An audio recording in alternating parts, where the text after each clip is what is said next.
I'm Mike, owner of the In-Groove in Phoenix, Arizona. Today I'm doing the new arrival video for August 2nd, 2024. There is not a huge amount of stuff to show you guys this week. A lot of stuff is actually not going to come in until after I film this video. The stuff that is here, though, is actually quite good. A lot of good, desirable pre-orders that have now shown up and are in the building. But I will start by actually telling you guys about the pre-orders that were announced this week. A lot of really good pre-orders were announced this week, and they're all on the website available for pre-order. Starting with two Blue Note classics. We've got Gene Harris and the Three Sounds live at the IT Club. That comes out September 20th. Judah Hip at the Hickory House, Volume 1. Very high dollar if you find an original Blue Note. So always good when you get an all analog cut by Kevin Gray from the original master tape of a record that would cost you thousands of dollars. That comes out September 20th as well. They're doing another Neil Young Archives CD box set. But to complement that, they're doing I think it's a 2 LP highlight, I think it is, a highlights of the CD box set. That comes out September 6th. They're doing, this is kind of cool. It's a Brian Ferry retrospective, so kind of a best of 1973 to 2003. Not really a best of, because when they do these retrospectives, they tend to put stuff that was maybe not necessarily known hits, but later on in the career. So it's kind of a highlight of somebody's career, the difference between a retrospective and a greatest hits album. You need to take an artist like Brian Ferry and do greatest hits. It's going to be consolidated towards the first half of his career, as opposed to the latest stuff he's done. But a retrospective is a little of everything. They're doing an indie vinyl exclusive of that. The next two Blue Note classic indie store exclusive represses. These are essentially, they're done 10, I think they've announced that they're going to do 10 Blue Note classics exclusive. They're going to do 10 Blue Note classic titles exclusive to independent record stores. The only difference between this and a standard Blue Note classic is they're on blue vinyl, but they've done 10 separate titles. I think these are the 5th and 6th ones that have been announced. We've got Dexter Gordon's Go and Horace Silver's Song for My Father. Both come out September 13th. These are top tier titles. They've done, they're doing Something Else. They're doing The Sidewinder. They're doing Moanin'. They're doing the best, the creme de la creme from the Blue Note Classic series. They're just doing them on blue vinyl. That's the only difference. The mastering is the same. If you don't have them as Blue Note Classics or Tone Poets, or excuse me, not Tone Poets, but Music Matters titles. Some of these were done as Music Matters titles. These are no-brainers to get because sonically they're fantastic. And musically, they're some of the best titles that Blue Note ever put out. The most iconic, most legendary jazz label. So they're must-owns if you're jazz fans. And I'm sure, you guys are all jazz fans, right? Because every time I look at the comments on one of these videos, people are just like, oh man, jazz, I love jazz. I love how there's so much jazz, it's fantastic. More jazz. Okay, Walter Smith. 3 of us are from Houston. Ruben is not. As a Blue Note, I don't think that's a Blue Note classic. I'm reading somebody else's notes. It says Blue Note classic. I don't think that's a Blue Note classic title. I could be wrong. August 30th. Might just be a Blue Note title. The new Patrick Leonard. It all comes down to mood. It's kind of a proggy record. This is the record, I want to say, that was mastered by Bob Ludwig, cut by Chris Bellman. The vinyl was kind of orchestrated in conjunction with Michael Fremer. He's kind of a producer on this. I would assume maybe his role as producer, at least producer of the actual vinyl release of this.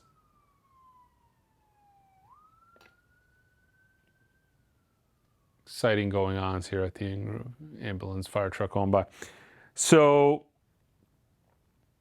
and the coolest thing about it so far that I've liked is the cover. The cover is actually by Storm Thorgerson. I think that's how you pronounce it. He was part of the legendary Artwork Factory back in the 70s, 80s, Dark Side of the Moon, all those great 10cc covers. I think it's Hypno. God, I always botch this up. I saw there was a great documentary, I think it was on Hulu. You should watch it. Of hypnogenesis. I'm normally just spot on when it comes to pronunciations, but it just escapes me at the moment. I think it's called Storm Song the new company that's doing it. So there's like an affiliation with the original company, although Storm has been dead, I think, for maybe 10 years at this point in time. But his company, or part of his company, lives on, and they did the artwork for this. And it's really cool. There's not a lot of attention paid to artwork in 2024. There's some lame artwork out there nowadays. I'm not gonna lie. I look at some of these records and I think to myself, what the hell were they thinking and why did they do this? But I digress. This is a really cool piece of artwork. I listened to it very briefly because it is available for streaming, so you can pre-stream it now. I'm not a huge prog guy to begin with, but I really only listened to it about 30 seconds. I got tied up and had to go in the back. I've got a first pressing Whatnot auction coming August 11th. That's Sunday, August 11th. It is nothing but first pressings from various UK first pressings, US first pressings. All, I would say almost everything is really, really clean. First pressings. I got a sampling of some stuff I'm going to show you guys kind of at the end of the video, you know, that kind of stuff. Really going to be an awesome auction. It starts at 11 a.m. Arizona time. It's about 200 items. So click the link below. If you've never bought from us on Whatnot, it's pretty much me doing a live stream, but auctioning stuff off. Very, you know, sometimes 300 people show up. I also simulcast it to YouTube. Maybe another 150 people show up. Most people are there to watch. Some people are there to bid. If you've not ever purchased from me on Whatnot or signed up for Whatnot, if you click the link below, I think you get, and you sign up via that link, I think you get $15 or $25 off of your first purchase. I forget what it is now. I think it's $15 off of your first purchase. I think you get it as like a refund or a credit off the first purchase. So whether that's from me or anybody else, but at the very least, you can just watch. You can watch on YouTube as well, but I don't interact with the comments on YouTube because I'm over on the Whatnot platform. So at least if you watch via Whatnot, there's interaction via Whatnot. This is probably going to be a 5 to 6 hour live stream, so it's going to be lengthy. I'll show you guys again about 20 records that I'm going to be auctioning off at the end of this video. Okay, two absolute fantastic tone poets. We've got Lee Morgan's Taru. This is a, again, all analog cut by Kevin Gray at Coherent, typical tone poet Blue Note classic, right? This is a gatefold jacket. Lee Morgan's on trumpet. George Benson on guitar. What? What? I wonder if this is George Benson. This is one of those LT titles. A lot of these unreleased titles, I have some of them in my collection, but you know what it is? It's bad to say this, but the original LT titles, the covers were so damn ugly with that stupid white box and that picture of like, maybe a picture of a palm tree on the front.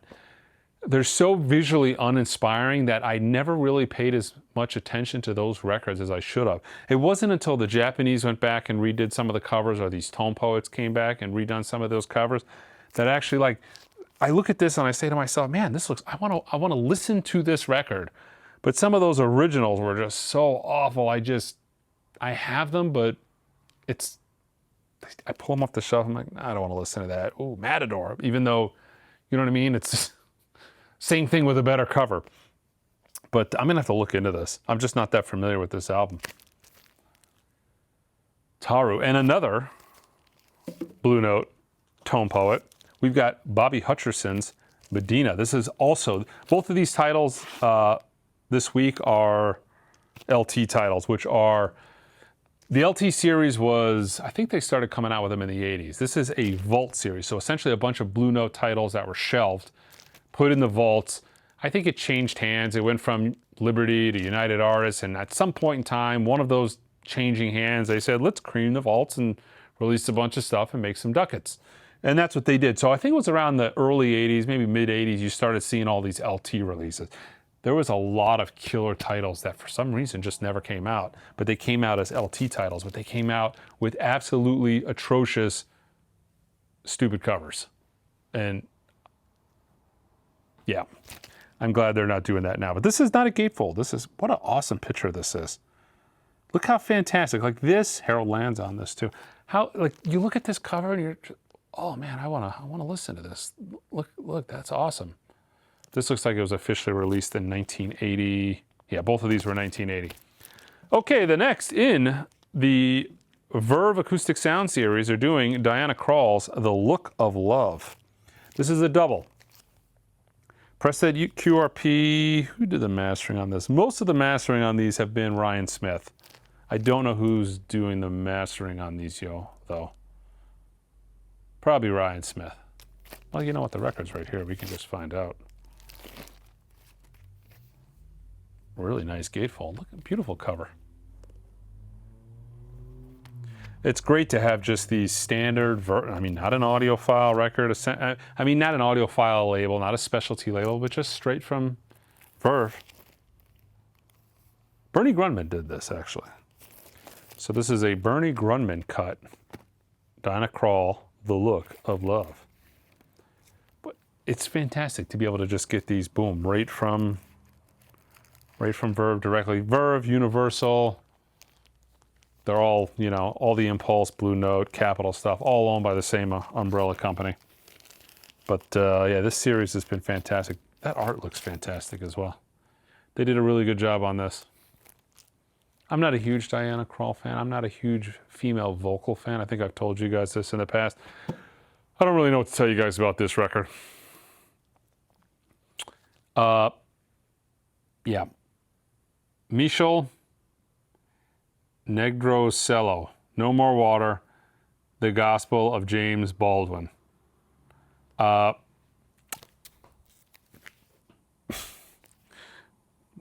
don't want to be political at all, but I want to tell you. So I bought this record,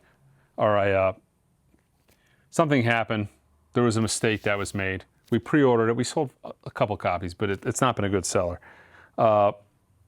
Something happened, and apparently while we were ordering it, maybe the button just stuck, and we ordered a lot of these, 100% by mistake. It came in and I'm like, wow, look at these piles of this record. I'm like, what the hell is this? We've got somebody else doing the ordering now. Although I'm being told that it's my fault, which is 100% possible. It is my fault. I see, it's on Blue Note. It could be good. Anyways, I digress. We had all these giant stacks, and I'm like, well, how many of these things did we sell? And I'm like, pull it up. I'm like, oh, this must be a hot one. I don't know about this. Let's go. Well, why did we have so many? And I look it up, and I'm like, oh, we've sold one of each, because there's an indie exclusive. So I'm like, well, it's on Blue Note. Might not be a bad thing. If it's a good Blue Note title, these are gone. So I'm like, let's crack it open and listen to it. Come out here and throw it on the old Technics up there. Put it on. First tune's actually really good. And that's Travel. It's out there. It's almost like avant-garde. Not quite Archie Shepp out there, avant-garde jazz, but it's out there. And I guess the title should have given it away. No More Water, The Gospel of James Baldwin. Anyways, but then the rest of the record starts, and I had 20 people in this store. And there's always, when you're in a record store, or we're anywhere in society, there's always people from all different backgrounds. And people are looking up, what the hell are you playing? It gets very political, very current eventish. She's very unhappy with the state of the world. She's making that very apparent on the record. It was a trip. That's all I could say. People are like, what are we listening to? I actually listened to the whole thing. There's times where it kind of gives me very 70s soul jazz, current political event vibes. I've got a lot of those records that are really good, but they're very intertwined with the music, and I feel they kind of flow really well, regardless of whether or not you agree with anything they're saying. From a musical and arts perspective, it's really good. The music kind of ditches out, and it's pretty much like she's talking to you, she's upset, she's angry, but the music kind of goes away, and but then it goes back, and it's actually quite good because it's musically intertwined. I'm probably going to listen to this again. It's an interesting record, and I kind of think it's cool that it is on Blue Note, because it is the first thing I thought of when I was listening to it. This really pays homage to those 70s spiritual jazz records, those political statement jazz records of the 70s. And it definitely had those vibes. It wasn't your typical modern jazz. I mean, this isn't a bebop record. But I don't know. You might be able to stream it and get an idea of what I'm talking about. But it is on Blue Note. And then there's an indie store exclusive version of it on Tangerine vinyl. Sonically, it's actually really good. What music is on it? Okay. The Grateful Dead, Dick's Picks, Volume 12. Remastered from vinyl, from the original tapes, lacquers cut by Clint Hawley and Dave Paulister at Well Made Music, limited to 3,000 copies. This is number 2,294.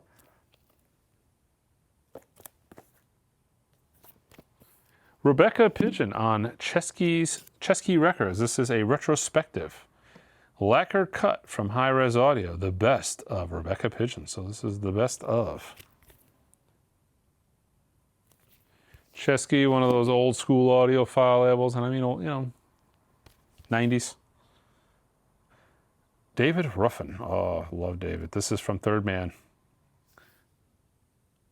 He died young. I would have absolutely loved to have seen him. I think he died in the late 80s, maybe early 90s. Let's see. It would have been his third solo album between 1970 and 71, but it was shelved by Motown. Let's see. It's the original David LP, or maybe There's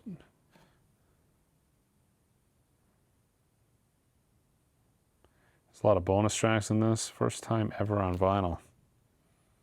So you have the original LP. Maybe the bonus stuff? What are they talking about with shelved? Okay, got it. Yeah. There's a hype sticker under this one. I wonder what it said originally. David Ruffin. We've got part of the Now Playing series. This is essentially a greatest hits series that Rhino's doing, but they call them Now Playing. There's like 40 of these things at this point in time. We've got the Velvet Underground Now Playing.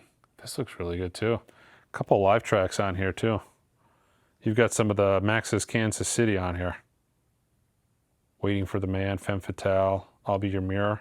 Those are the Max Kansas City recordings, Sweet Jane Rock and Roll, Who Loves the Sun. I mean, these are great. These Now Playings are great.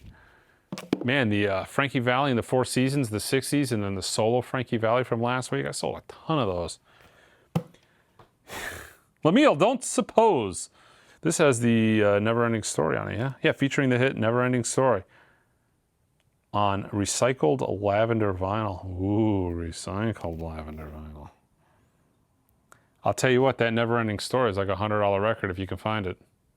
Very pricey, hard to get. That's hot. Paris Hilton. This is the 2006 debut iconic album from Paris Hilton. Ooh, what's it include? Includes a photo-packed inner sleeve and gatefold spread. Fluorescent hot pink vinyl. So unfortunately it doesn't include One Night in Paris, but I guess you do get a photo-packed inner sleeve. But yeah, Paris Hilton's self-titled album, Paris. I think they were... Read the blurb on this on the website. I think it talks about how there's not many albums that included 12 record producers, but this one did, or something of that nature. It was kind of funny when I read it. This is classic Paris Hilton, though. I look at the photo of this cover, and I'm getting vibes of that Carl's Jr. commercial she did. I don't know if anybody remembers that Carl's Jr. commercial she did. Bob James and David Sanborn. This is limited to 2,000 copies. Audiophile pressing, 180 gram, transparent red vinyl, lacquer cut from High Res Audio. They're number 2. This is 1,364 of 2,000. All right. Lee Ritner and David Grushin, Brazil. Black vinyl on Candid.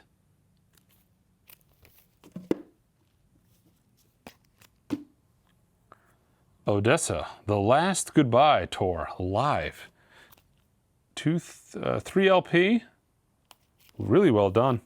Die cut cover. Richard Thompson, Ship to Shore.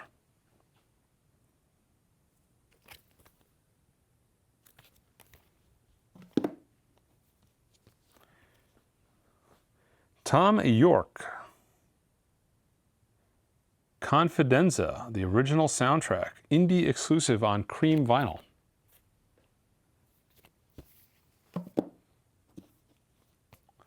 Arizona, baby. Yeah. Kevin Abstract. Featuring Peach, Georgia, Baby Boy, and more. Translucent blue vinyl with a white swirl. From Sub Pop, the loser edition of JRCG's Grim Iconic.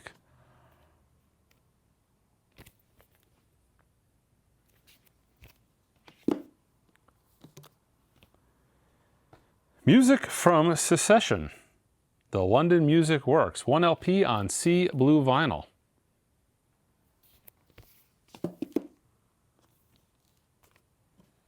Keaton Henson. Somnambulant Cycles? What was that say? Somnambulant Cycles.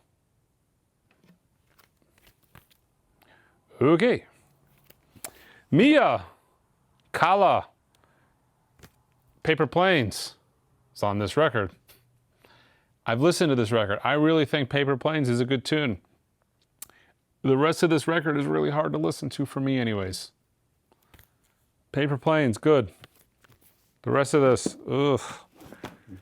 3 more records that we put on sale on the website. Essentially, records I've got way too many in the back. I'm going to sell these at a loss to get them the hell out of the back. Starting with Miles Davis and Michael Legrand's original motion picture soundtrack to Django. We've got this thing marked down to $14.99. From the Blue Note Classic Series title, The Amazing Bud Powell, Time Waits. Got that marked down to $17.99. Good record.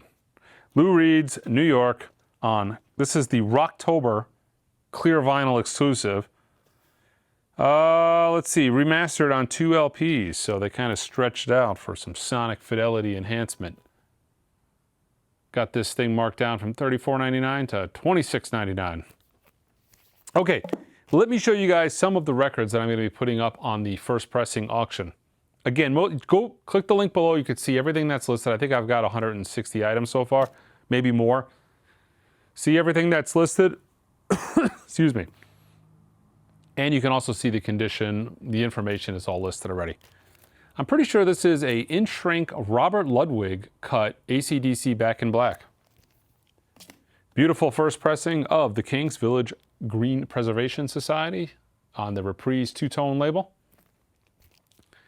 Not a very easy record to find because it's late for vinyl. This is Tom Petty's Full Moon Fever. Original first pressing. Beautiful copy of The Faces, A Nod Is As Good As a Wink, with the hype sticker and original Peaches price tag. First pressing of The Cramps, Psychedelic Jungle. This is a promo, I think. Yeah, this is also a gold stamped promo. We've got an original band cover, Guns N' Roses, Appetite for Destruction, with the sticker, and this is also a gold stamped promo. All of these things are going to be auctioned off on Whatnot, starting at $10 with no reserve. Whatever they sell for, they will sell for. Okay, so this is cool. I really struggled with whether I should sell this or not, but I just got too many damn records. Anyways, out of the entire George Benson collection, all the records I bought, the 3 or 4 times I went out to dinner with him, I never bothered to ask him for his autograph. I got photos, got a lot of memories, but I don't have any autographs. Now, what's cool is I got a lot of autographs from other people that gave him records, but I didn't get any George Benson autographs. But for some reason in this collection was this record, Benson's Burners, that he signed to somebody named Bob, but apparently never gave it to him. But it says to Bob, thanks, from George Benson. Beautiful autograph. But that's going to be on this whatnot. Original first pressing of Metallica's Garage Inc. There's tons of 60s and 70s first pressings in there as well. This is the latest stuff I added on, and now that I look at it, it's a lot more modern first pressings, you know, 80s and 90s. Pantera, Far Beyond Driven, very difficult album to get. And an original Pantera, The Great Southern Trendkill. I think this is a promo. Black Sabbath's The Eternal Idol. Yeah, gold stamp promo. Very hard Black Sabbath album to find. First pressing, all of them first pressings. The Velvet Underground live with Lou Reed, 1969. Really cool, a promo copy of U2's October. And the record that seems to be in every record collection that I don't know if anybody even listens to. That is Captain Beefheart and his Magic Band's Trout Mask replica, an original promo copy, an original copy on straight. Really, really clean. Anyways, again, almost 200 records are going to be auctioned off. It's going to be a really fun auction. Check it out at the link below. All right, guys, until next time.